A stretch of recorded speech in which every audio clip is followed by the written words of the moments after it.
പുതിയൊരു വീഡിയോയിലേക്ക് സ്വാഗതം. ഇന്ന് എനിക്ക് മോൻ്റെ സ്കൂളിൽ പോകേണ്ട ഒരു ആവശ്യം ഉണ്ടായിരുന്നേ. അങ്ങനെ ഞാൻ സ്കൂളിലൊക്കെ പോയി. എൻ്റെ കൂടെ എൻ്റെ ഫ്രണ്ടും ഉണ്ടായിരുന്നു. ഞാനും അവളും സ്കൂളിൽ വന്നിട്ട് കുറച്ച് നേരം മഴയായതുകൊണ്ട് അവിടെ വെയിറ്റ് ചെയ്തിരുന്നു. അങ്ങനെ മഴയൊക്കെ തോർന്നിട്ട് അവിടെ നിന്ന് ഞാനും അവളും കൂടി ഇറങ്ങിയിട്ടോ. പോകുന്ന വഴിക്ക് ഒരു ജ്യൂസ് കുടിക്കാൻ ഞങ്ങൾ പൊന്നൂരുള്ളൊരു കേക്ക് ഷോപ്പിൽ കയറി. അങ്ങനെ അവിടെ കയറിയിട്ട് അവിടെ നിന്ന് 2 ഷാർജ ഓർഡർ ചെയ്തു. ഈ മഴയാണെങ്കിലും അവൾക്ക് ഷാർജ തന്നെ വേണമെന്ന് നിർബന്ധം. അപ്പം ചെയ്ത് നോക്കുമ്പോൾ അവിടെ ഒരു ചേട്ടൻ നിന്ന് കേക്കൊക്കെ ഉണ്ടാക്കുന്ന കേട്ടോ. ലൈവ് കേക്കാണ്, നല്ല ഭംഗിയിലൊക്കെ ഉണ്ടാക്കുന്നത്.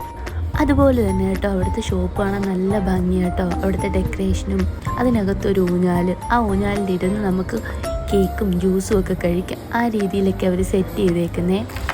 അങ്ങനെ ഇരുന്നിരുന്ന് ബോറടിച്ചപ്പം ഇത് ക്യാരംസ് പോലൊരു സംഭവം കേട്ടോ. എൻ്റെ പേരെനിക്കറിയത്തില്ല. അവിടെ ഇരുന്ന് കളി തുടങ്ങി. കുറേ നേരം കളിച്ചിട്ടും ആ സാധനം അതിനകത്തൂടെ വീഴുന്നില്ല. ലാസ്റ്റ് അവൾ തോറ്റ് തുന്നം പാടി അതങ്ങ് നിർത്തി. അവൾക്ക് തോൽവി സമ്മതിക്കാൻ ഭയങ്കര ബുദ്ധിമുട്ട്. അങ്ങനെ വീണ്ടും ട്രൈ ചെയ്ത് അതിൻ്റെ ട്രിക്ക് മനസ്സിലായപ്പോൾ ആൾ ഭയങ്കര സ്റ്റാർ ആവും കേട്ടോ. വീണ്ടും കളി തുടങ്ങിക്കൊണ്ടേയിരുന്നു. ഇതുപോലെ ഇത്തിരി വട്ടത്തിലേക്കുള്ള കൂട്ടുകാരികളെ കിട്ടുകയാണെങ്കിൽ നല്ല രസം കേട്ടോ. സമയം പോകുന്ന അറിയത്തില്ല. എവിടെയെങ്കിലും കൊണ്ടുപോകാം. ഇതുപോലെ കളിച്ച് ചിരിച്ചിങ്ങനെ ഇരുന്നോളും. അപ്പോഴത്തേക്ക് നമ്മൾ ജ്യൂസൊക്കെ വന്നു കേട്ടോ. ഞാനൊരു നോർമൽ ഷാർജയും അവളൊരു ബട്ടർ സ്കോച്ചിൻ്റെ ഷാർജ കേട്ടോ ഓർഡർ ചെയ്തത്. അങ്ങനെ ഷാർജ കിട്ടിയ ഉടനെ ആദ്യം എൻ്റെ ഷാർജ കേട്ടോ അവൾ ടേസ്റ്റ് ചെയ്തത്. എൻ്റെ ടേസ്റ്റൊക്കെ ഇങ്ങനെ ഉണ്ടെന്ന് അറിയാൻ. അത് കഴിഞ്ഞ് കേട്ടോ അവളുടെ ഷാർജ അവൾ കുടിച്ചത്. അങ്ങനെ ഞങ്ങളൊരു കുനാഫ ഓർഡർ ചെയ്ത്. ഇതുവരെ ഞാനത് ടേസ്റ്റ് ചെയ്തിട്ടില്ല. ആദ്യമായിട്ടോ കേട്ടോ കുനാഫ ടേസ്റ്റ് ചെയ്യുന്നത്. അങ്ങനെ ആദ്യം നമ്മൾ കുനാഫയ്ക്കകത്ത് നമ്മുടെ പഞ്ചസാരയുടെ സിറപ്പ് അവർ തരും. അതിങ്ങനെ സ്പ്രെഡ് ചെയ്തൊഴിച്ച് എൻ്റെ മുകളിൽ പിസ്ത കേട്ടോ, പൗഡറായിട്ടിരിക്കുന്ന പിസ്ത പൊടിച്ചത്. അങ്ങനെ അവൾ തന്നെ ആദ്യം ടേസ്റ്റ് ചെയ്യുവാണ് എങ്ങനെയുണ്ടെന്ന് നോക്കാൻ. എന്തായാലും എനിക്ക് കിട്ടിയ നല്ലൊരു ടെസ്റ്ററിനെയാണ്.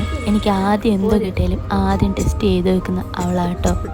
അങ്ങനെ നമ്മൾ കുനാഫയൊക്കെ കഴിച്ചാൽ നല്ല ടേസ്റ്റ് ഉണ്ടായിരുന്നു. ആ ബട്ടറും ചീസും ക്രീമും എല്ലാം കൂടെ ആയപ്പം സെറ്റായിരുന്നു. അങ്ങനെ കുനാഫയുടെ ആഗ്രഹങ്ങളൊക്കെ കഴിഞ്ഞ് നേരെ ഇനി വീട്ടിലോട്ട് പോവാണേ. ചെറിയ ചാറ്റമഴയൊക്കെ ഉണ്ടായിരുന്നു. ആ മഴയൊക്കെ നനഞ്ഞ് ഞാനും അവളും കൂടെ നല്ല ഹാപ്പി ആയിട്ട് തിരിച്ച് വീട്ടിലോട്ട് പോയി. അപ്പോൾ ഇത്രയുള്ള ഇന്നത്തെ വിശേഷം. അപ്പോൾ എൻ്റെ വീഡിയോ ഇഷ്ടപ്പെട്ട ലൈക്ക് ചെയ്യാനും ഷെയർ ചെയ്യാനും, എൻ്റെ ചാനൽ ആദ്യമായിട്ട് കാണുന്നവരാണെങ്കിൽ ചാനലൊന്ന് സബ്സ്ക്രൈബ് ചെയ്ത് സപ്പോർട്ട് ചെയ്യണേ. അപ്പോൾ ഇനി പുതിയൊരു വീഡിയോയിലൂടെ കാണാം. അതുവരേക്കും ബൈ.